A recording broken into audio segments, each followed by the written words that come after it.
Oke, Assalamualaikum warahmatullahi wabarakatuh. Selamat datang di Barometer Kampus Spesial Ramadan. Baik, Ramadan. Baik, hari ini Ramadan tentunya penuh berkah dan bagi Anda yang melaksanakan selamat menunaikan ibadah puasa. Semoga puasa kali ini menjadi berkah untuk Anda semua. Baik, alhamdulillah hari ini kita sapa dulu buat narasumber kita. Assalamualaikum Bapak Dr. Haji Muhammad Junaidin MA. Apa kabarnya hari ini? Waalaikumsalam warahmatullahi wabarakatuh. Sehat walafiat. Walafiat ya. Kayaknya jadwal untuk imam sholat tarawih penuh kayaknya nih. Biasa aja ya. Baik Pak Karu, hari ini kita akan membahas tentang di bulan Ramadan ini tentang puasa menjaga kedisiplinan dan kepemimpinan. Baik Pak Karu, langsung aja. Di kesempatan kayak ini di bulan puasa tentunya bagi kawan-kawan sahabat Barometer ingin tahu bagaimana menjaga konsisten dalam kedisiplinan dan juga bagaimana melatih diri, karena memang di bulan puasa ini adalah melatih diri untuk memimpin diri sendiri. Dan pertanyaan pertama itu, mengapa ibadah puasa sering disebut madrasah untuk melatih kedisiplinan? Baik. Assalamualaikum warahmatullahi wabarakatuh. Waalaikumsalam warahmatullahi wabarakatuh. Alhamdulillah. Walhamdulillah. Summa walhamdulillah. Wa ba'du. Teman-teman sekalian, kita ada di bulan suci Ramadan, bulan yang penuh dengan keberkahan. Kata Nabi SAW, man fariha bidukhuli Ramadan, haramallahu jasad ala niran. Menyambutnya saja dengan penuh kesenangan. Kalau ada orang yang bergembira, farihah dengan datangnya bulan suci Ramadan, Allah haramkan jasadnya disentuh oleh api neraka.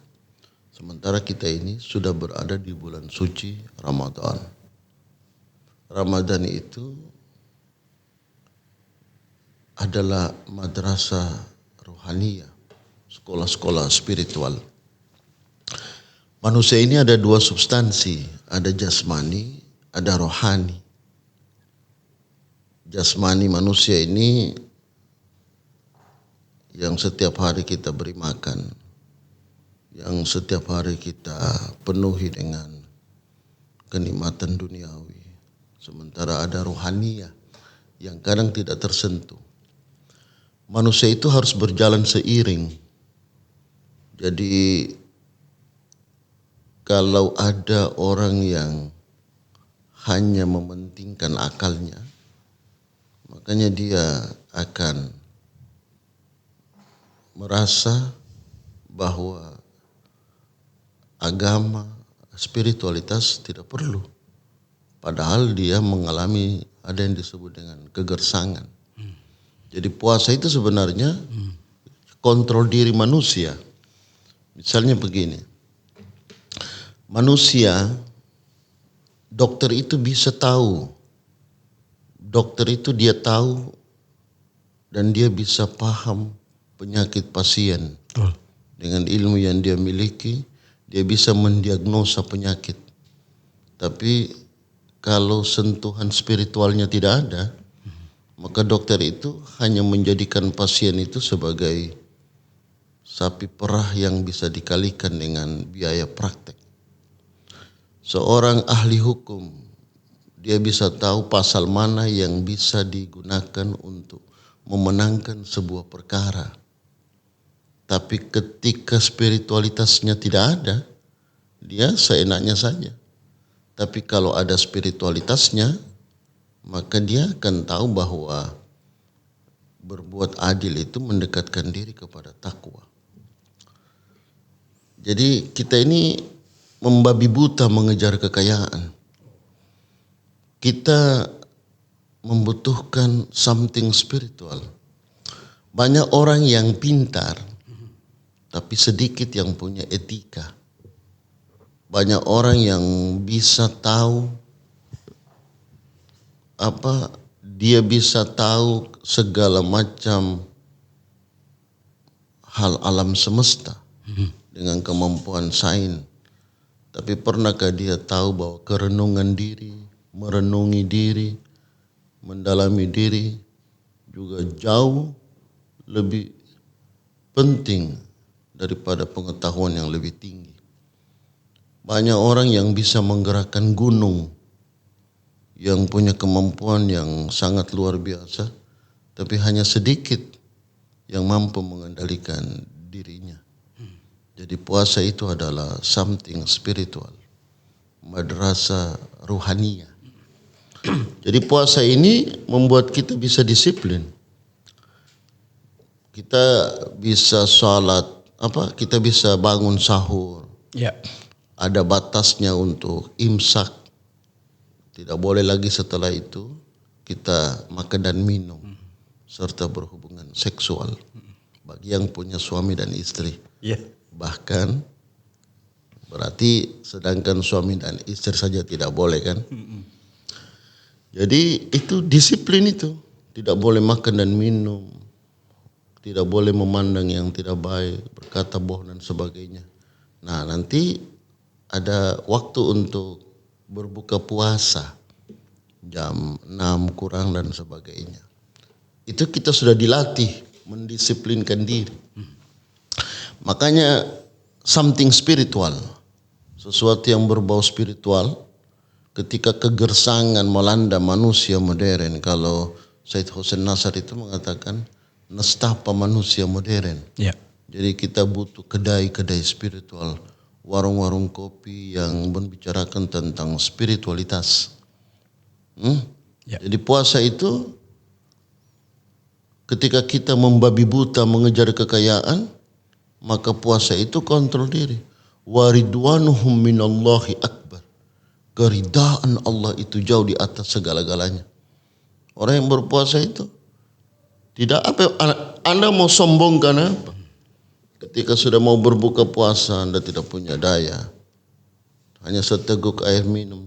Tadinya semua kumpulan makanan ingin Anda lahap. Ini semua dihabisin. Tapi ketika mau waktu berbuka puasa, cukup seteguk air, Selesai. kenikmatan yang sangat luar biasa. Ya kan? Ya. Makanya lau ta'lamu ummati ma fi Ramadan latamannawna an takuna sanata kulluha Ramadan. Kalau umatku tahu, kata Nabi, lau ta'lamu ummati ma fi Ramadan, apa yang ada dalam bulan suci Ramadan, manfaat yang luar biasa, kita akan meminta supaya setiap bulan diisi dengan bulan suci Ramadan. Jadi madrasah ruhaniyah, sekolah-sekolah spiritual. Sama kampus ini. Kampus ini kita mencetak para intelektual, kita mencetak intelektual. Tapi kalau kita tidak mencetak spiritualitas, Kosong. Apa? Makanya ada bahasa mengatakan kita moralitasnya harus moralitas spiritual, tapi nalarnya harus nalar intelektual. Oke. Baik, Pak Karo tadi sudah menjelaskan puasa itu bisa membuat kita lebih disiplin. Lantas bagaimana menjaga kedisiplinan itu ketika bulan puasa ini? Bahkan inti berefek kepada setelah bulan puasa. Jadi kita itu ada dua sebenarnya. Ya. Kita ingin merubah diri ada dua, ada puasa ular, ada puasa ulat. Puasa ular atau puasa ulat. Ulat? Ulat. Oh. Nah, jadi kalau kita mau berpuasa merubah diri, kita harus seperti ulat. Ulat itu berubah menjadi kepompong, setelah itu dia berubah menjadi kupu-kupu. Iya. Itu ulat. Oh iya, baru tahu nih saya ini. Jadi dia berpuasa loh dalam siklus tahunannya, dalam siklus kehidupannya. Jadi hewan itu dia berpuasa juga. Nah, ulat itu dia bisa berpuasa, kemudian dia tidak makan dan minum, itu tidak. Itu adalah ada dalam siklusnya. Ya. Kemudian dia berubah menjadi kepompong. Setelah itu dia berubah menjadi kupu-kupu. Berubah menjadi indah sekali. Kita ingin seperti itu berpuasa. merubah diri, merubah mentalitas, merubah kedisiplinan, merubah keadaan diri. Tapi jangan seperti puasanya ular. Ular itu dia berpuasa pada saat kapan ular itu berpuasa? Nah, pada saat Pada saat mengganti kulitnya. Jadi dia itu mengganti kulitnya itu dia harus berpuasa, artinya tidak makan dan minum. Kenapa tidak makan dan minum? Supaya suhu tubuhnya itu naik melebihi batas normal. Jadi ketika suhu tubuhnya naik melebihi batas normal, itu membantunya meruntuhkan kulit-kulitnya tadi itu. Digantilah dengan kulit yang baru. Pertanyaannya, apakah dia berubah? Enggak. enggak, tetap ular. Dia tetap menjadi ular. Nah, jadi kita jangan berpuasa seperti ular tadi itu. Ular hanya mengganti kulit, kemudian dia berubah lagi menjadi ular. Tidak ada perubahan. Sama kita. Puasa harus merubah kita. Merubah kemalasan menjadi kerajinan. Iya kan? Kita supaya rajin. Kita coba hanya pada saat bulan puasa kita rajin makan sahur, bareng keluarga, kemudian kita rajin ke masjid. Pada bulan puasa. Pada bulan puasa. Tapi jangan hanya berhenti di puasa itu. Kita harus setelah Ramadan, kita harus bisa lebih. Seperti tadi saya bilang, ulat. Kemudian menjadi kepompong. Setelah itu dia berubah menjadi kupu-kupu. Menjadi lebih Ada indah. perubahan besar. Kupu-kupu yang indah. Yang sangat luar biasa. Merubah kulitnya kan? Iya. Merubah kulitnya. Tapi dia puasa. Nah itulah yang kita harapkan. Ada perubahan diri. Something spiritual. Perubahan diri. Dimulai dari diri kita. Dari keyakinan kita. Bahwa puasa itu hanyalah orang-orang yang beriman.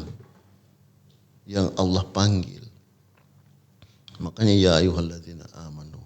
Bukan ya ayyuhan nas. Ya ayyuhal muslimun. Atau orang Islam ya? Ada. Enggak ada.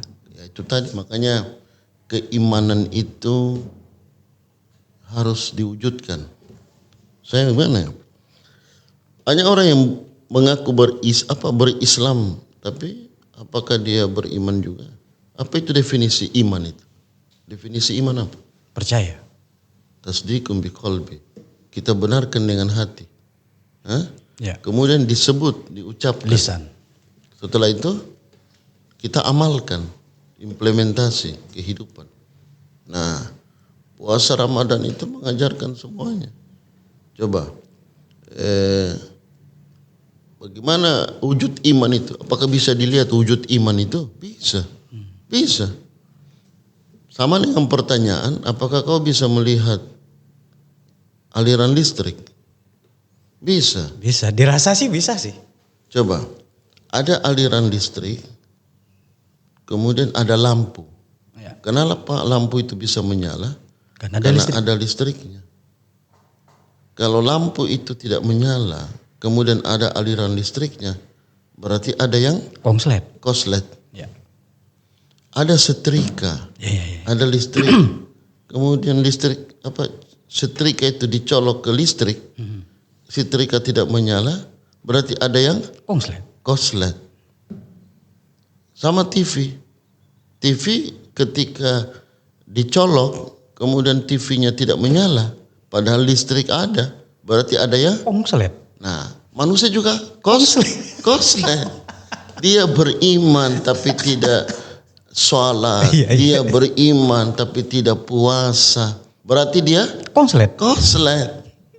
Iya kan? Iya.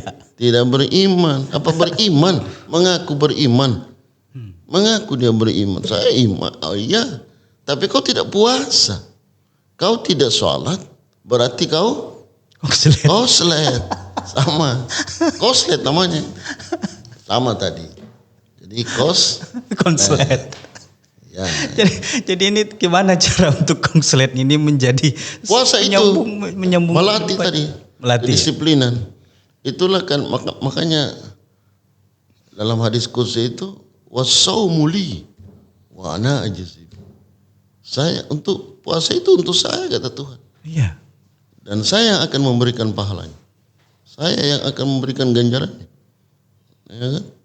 Jadi setiap amalnya anak cucu Adam, kullu amal ibni Adam lahu, hanya ke dia.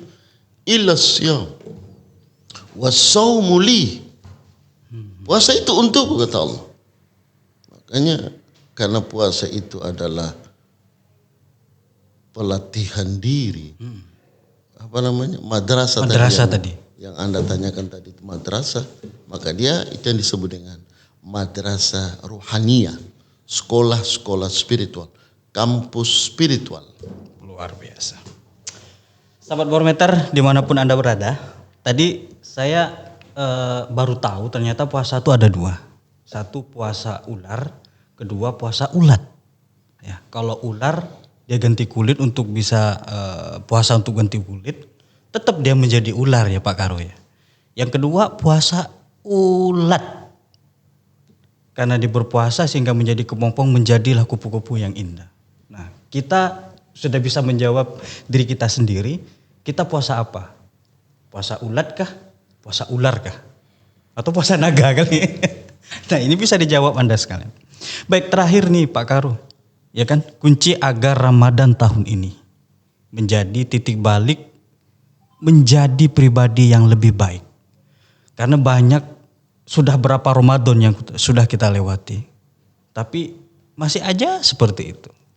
Nah, semoga di tahun ini, di Ramadan kali ini menjadi titik balik, menjadi lebih pribadi yang lebih baik lagi. Kita punya banyak kesalahan, kehilafan duniawi yang kita masih besar, kemudian kemaksiatan dan sebagainya. Makanya bagaimana puasa? Puasa setiap tahun datang. Itu sudah pasti. Sudah pasti. Setiap tahun puasa pasti datang. Tapi apakah kita masih bertemu dengan puasa? Wallahu a'lam. Ya kan? Tidak ada jaminan bahwa Anda, saya bisa masih mendapatkan puasa yang akan datang. Jadi bagaimana puasa ini supaya bisa kita meningkat amalnya, meningkat ibadahnya, meningkat rohanianya. Marilah kita jadikan puasa ini menjadi puasa terakhir dalam diri kita. Bahwa hari ini kita berpuasa menjadi puasa terakhir kita. Karena kata bahasa agama itu, bila datang waktu malam, hal ta'ishu ilal fajri, adakah jaminan kau bisa hidup besok pagi? Nah, ada yang menjamin kau bisa hal ta'ishu ilal fajri. Kau besok apakah ada jaminan hidup? Tak ada. Ada. Maka kalau tak ada kau punya jaminan untuk hidup, maka jadikanlah puasa hari ini tidak sama dengan puasa-puasa sebelumnya. Marilah kita mendisiplinkan diri kita, memulai dari diri. Tuhan itu luar biasa, Masya Allah Akbar. Sangat cerdas untuk melatih kita. Di tengah kehidupan dan sebagainya, masih saja Allah menghadirkan puasa untuk mendisiplinkan kita, untuk menyehatkan kita, untuk membuat kita supaya semakin meningkat kualitas ibadahnya, spiritualitasnya. Ya. Oleh karena itu makanya saya menganggap bahwa untuk bisa maksimal harus kita berpikir bahwa ini adalah puasa terakhir buat saya, karena tidak ada jaminan kita bisa hidup besok.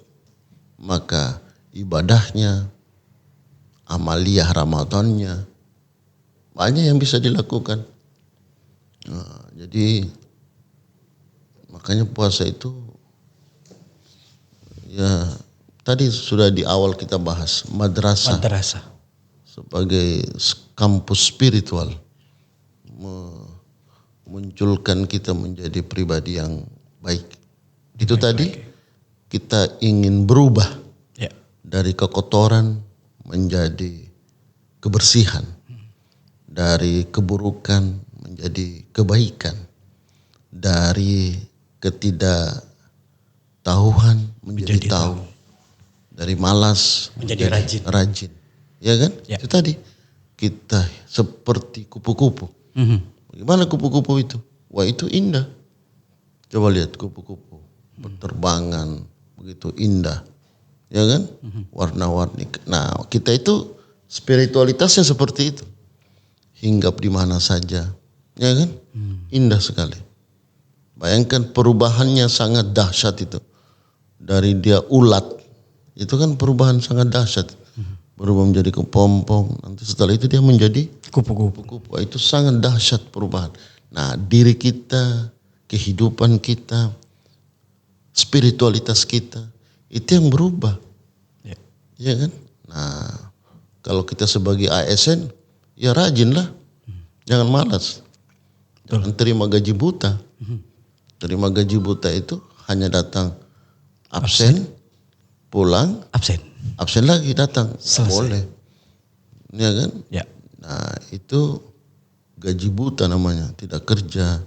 Kan kita kan sudah ada jadwal jam kerja di Ramadan. Betul. Jam 8 masuk hari Senin sampai Kamis. Nanti pulangnya jam 15. Nah, kalau hari Jumat ditambah sedikit 15.30. Itu kan nasional. Nah, kita ikutlah datang di kampus. Daripada Anda di tempat lain. Nah, sementara di sini kita digaji. Di sini kita menerima upah. Makanya kampus ini adalah kapal besar kita. Kapal besar yang kita tumpangi bersama. Jangan membocorkan kapal ini. Habis semua. Iya, jangan membocorkan kapal ini. Karena kita ini berlayar menuju Tanjung Harapan. Ya. Kita berlayar jauh. Nah, pelayaran itu kita harus bersama. Menumbuhkan kebersamaan. Menumbuhkan rasa saling memiliki. Ya. Bahwa kita harus besar menjaga kapal ini. Kapal itu bisa tenggelam. Ya. Bukan karena hempasan ombak dari luar. Dari dalam. Tapi karena air yang ada di dalam. Itu membuat dia tenggelam. Ya kan? Ya. Baik. Mungkin itu saja. Baik, terima kasih Pak Karo. Sangat luar biasa. Ini pesan-pesan buat kita semua, sahabat Barometer dimanapun Anda berada. Dan khususnya buat pegawai Pontianak. Untuk selalu rajin dan untuk semangat dan selalu membuat inovasi. Yang saya dapatkan bahwa kita harus bermetamorfosis, yaitu perubahan. Jadi yang biasa saja menjadi yang sangat luar biasa. Baik, kita akan jumpa lagi di episode berikutnya di Barometer Kampus Spesial Ramadan. Dan saya ucapkan terima kasih buat Pak Karo yang sudah mengisi dan semoga ini menjadi ladang pahala buat kita semua. Dan menjadi ilmu buat saya dan buat kawan-kawan sahabat Barometer. Sekian, terima kasih. Assalamualaikum warahmatullahi wabarakatuh. Waalaikumsalam warahmatullahi wabarakatuh.